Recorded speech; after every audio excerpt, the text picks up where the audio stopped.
Okay, so I've watched G20. Viola Davis's new movie. It's out on Prime Video. She plays Danielle Sutton. President Danielle Sutton goes to the G20, which is being held in Cape Town, South Africa, because she needs support for her new plan, her new global plan to reduce world hunger or end world hunger. While at the G20, the event gets taken over by a group of terrorists led by a man named Rutledge, Corporal Rutledge, who is a veteran from Australia. And she then has to try to save her family as well as her fellow world leaders. These terrorists want to expose the truth. And so that's the plot of the movie. I went into this movie, I had reservations, which I made in a prior video. My reservation was about the, physicality of the movie based on this raggedy poster. I do not like this poster. I think it looks overly photoshopped. But I was afraid that like the fight scenes were not going to be believable. Her fight scenes were not going to be believable. There'd be too many cuts and shadow play and darkness and all that stuff. Those reservations were unfounded. They did a really, really good job. I know Viola Davis trained hard because I watched a clip of an interview where she was talking about like how rigorous her training was. I knew that. I was just worried about how everything was going to be like cut together, but they had her in there. Okay, she was in there kicking ass, getting her ass kicked, and all that jazz. So those worries were unfounded. Yes, go watch the movie. It is not a strong movie by any means. I walked away with two major problems with the movie. One being President Danielle Sutton's characterization. I did not like it. President Danielle Sutton was only held together by what was happening around her, and that is not good. She was hollow in the middle, and thus the movie was hollow in the middle. I also have major problems with the plot. The plot was so weak, I could not suspend my disbelief with the bad guy's plan and how things developed.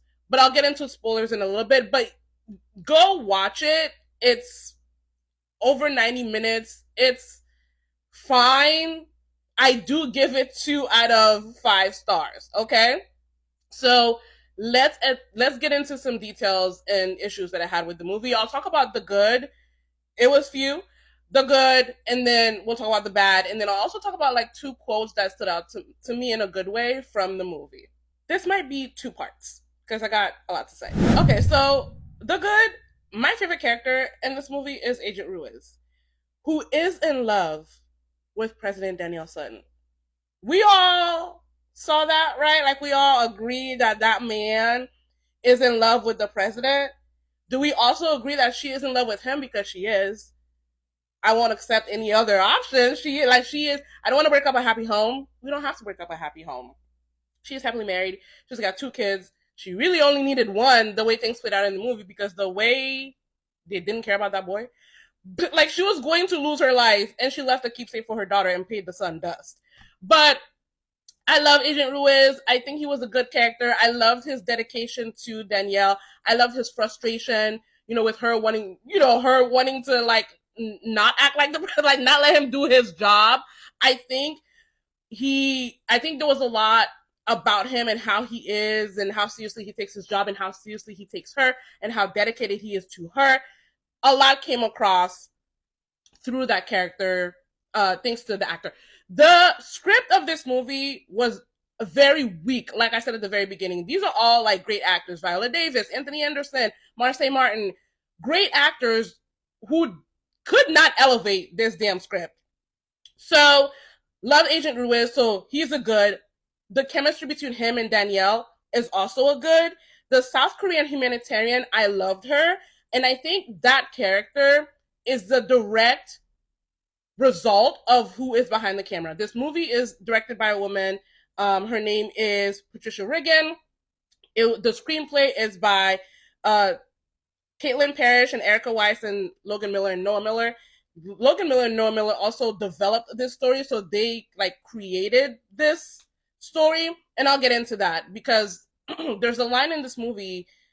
I'll get into it. So I think this older woman who was capable, who was, I mean, of course we have President Sutton, but this woman, like this supporting character, who was also an older woman, who was also capable, who was also vengeful, direct result of who's behind the camera and who is like in charge of the movie. I also love the two South African agents, special forces. They were great. And then the final fight with Danielle, Rutledge, and Serena in the helicopter, that was really good. It had me like on the edge of my seat when she went off with him, when she pulled him down and she went down. So I was like, are y'all gonna kill the president? So that was very suspenseful. That was good. And that's all I got. Danielle herself as a character is not a good, she's actually a bad part of the movie for me. My major problem with her characterization, I feel that the writers slash story developers, like they actually put more effort into developing her as a mother and pushing that story through and threading that throughout the movie. Put more effort into that than they did of her as president. Who is Danielle Sutton as president? Being brave and wanting to run into danger is not, that's pretty generic. Like, how does that show up for her? So we had two things that they could have gone with, right? Two things. One, she was called a warmonger. So for most of the movie, I was like, how is she a warmonger? Like, how they could have made her a warmonger. Like, yes, she's a hero, but like, why were we afraid to actually make her a warmonger? What about her as warmonger-ish? Like, what does she feel about war in the military and all that stuff? Nothing. And then they take that label, because it wasn't really a characterization, they just label her a warmonger, didn't develop anything about that. And then come to find out, the reason why she was called a warmonger by her opponent is because her campaign advisor told her to lean into her military experience, and so she's not a warmonger at all. Her opponent just called her that just because she talked about having been in the military. So that didn't go anywhere. The other thing they told us about her is that she is a bulldozer. Her Treasury Secretary said, don't go in there flipping tables and stuff, like gently walk him through, to your plan, the English man. I think the husband also said something about her, like, don't be a bulldozer. But we never see her being like that. The only way we see her being as far as being president is being kind of like tired and exasperated and just, I needed more. I needed more of her. What exactly won her this election? How is America doing? What is top of mind for her? Yes, this plan, but like as far as the country itself, how is she doing in the country? What does she feel about it? We never went inside of Danielle as President Danielle. We went inside of her as Mother Danielle. She feels that she is failing as a mother, and it's disappointing, right? First woman, not first, I don't know what's going on in this universe, but like she's a female president, and the thing that was easiest for them to write, character-wise, not the physicality, but character-wise, development-wise, was her being a mom. That was the problem that she had to solve. Not the actual G20 plan that the movie ended with, but like fixing the relationship with her daughter. And that is not interesting. Then we have the third thing. So we had warmonger, that went away. Bulldozer, never saw that. Never saw her. We were never shown her as no showing, just telling.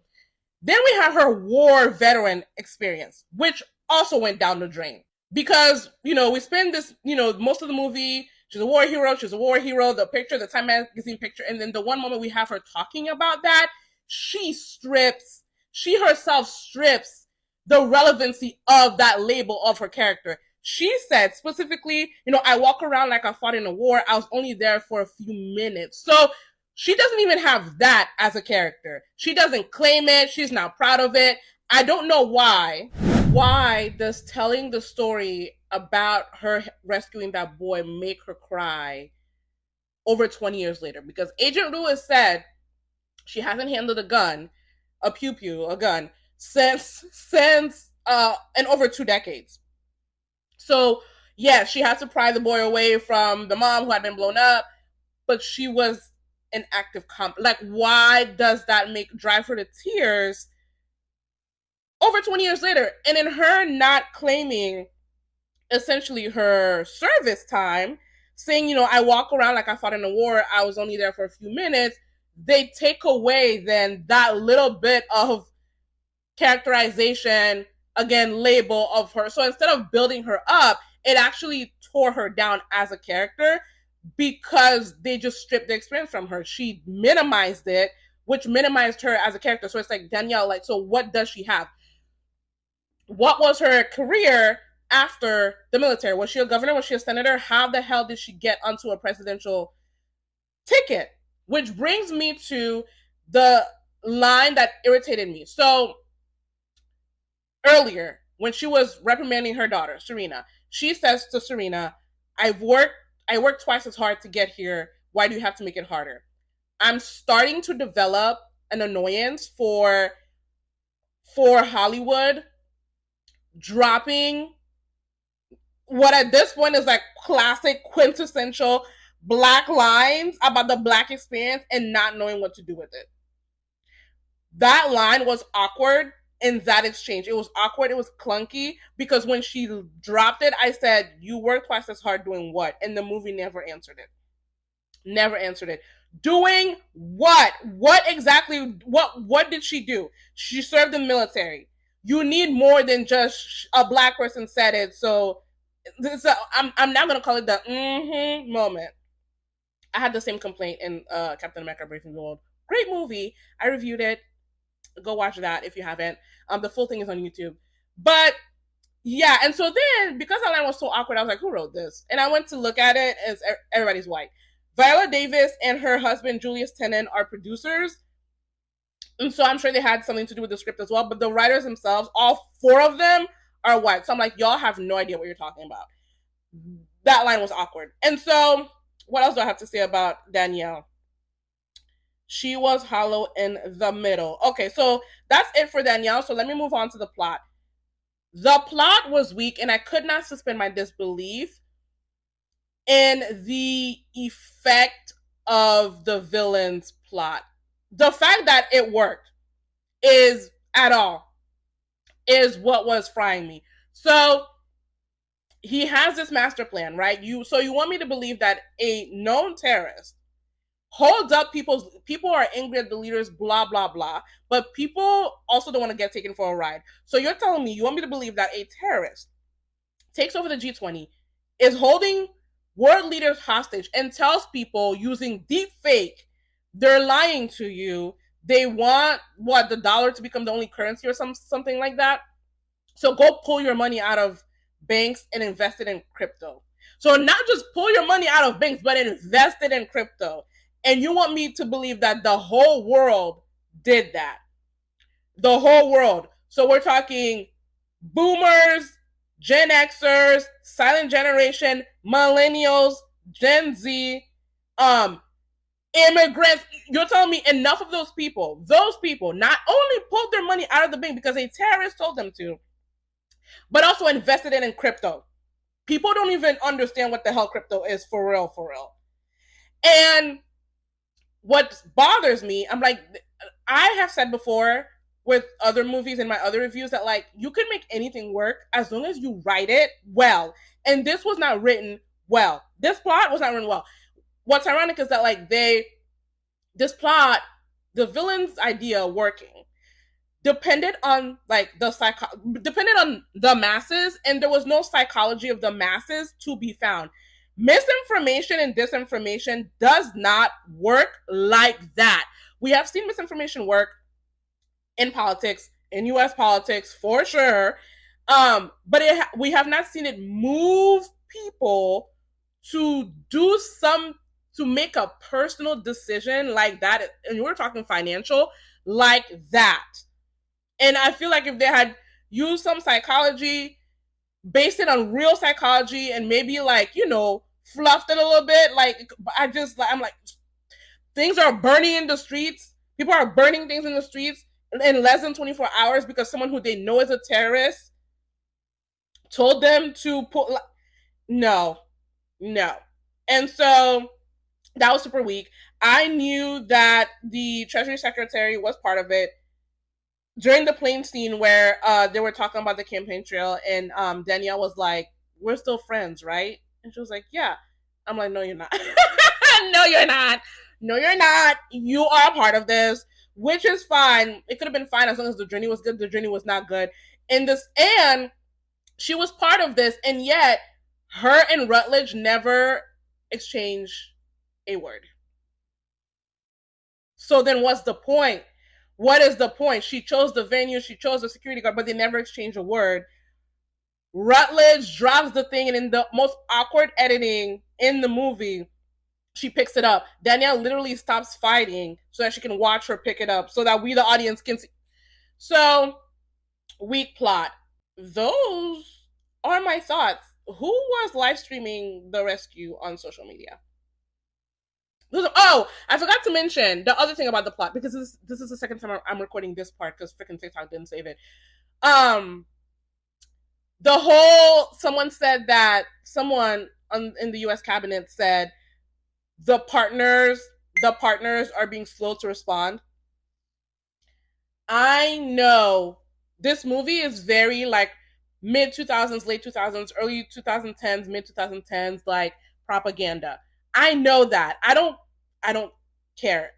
As long as the story is strong, the story was not strong. That part frightened me so bad that it actually drove me to look what are the top 10 military powers in the world just based on budget alone. When you know most of the top 10 is part of the G20 and we're in this movie, we're talking Russia, China, South Korea, the United Kingdom, Turkey. I think Turkey was mentioned. I think Japan was also mentioned. Top 10 just based on budget. And they were slow to respond. Their leaders are being held hostage and they were slow to respond to the United States. I was like, now's not the time. Like, please. And so yeah, this movie was hollow primarily because of Danielle. She's the main character. I'm super disappointed in how hollow she is as a character. It is predictable that they would fall into the trap of focusing on her as a mother than her as the president. Predictable, but still disappointing. She was a strong female, like, you know, classic trap. Strong female character physically, but not much going in there internally. 2 out of 5 stars, like I said. I think it's less than average. I think they wasted all the talent they had in Viola Marseille. Marseille's character was, anyways, Anthony Anderson and all that stuff. Girl, you have a nose ring as the president's daughter. What more do you want? Anyways, and even her, right? Like, she's good with tech. And she's like 17, and they ask, like, you know, how did she learn this? They don't say nothing about her loving robotics. Let me know what you thought of the movie. That's all I got. Thank you so much for watching.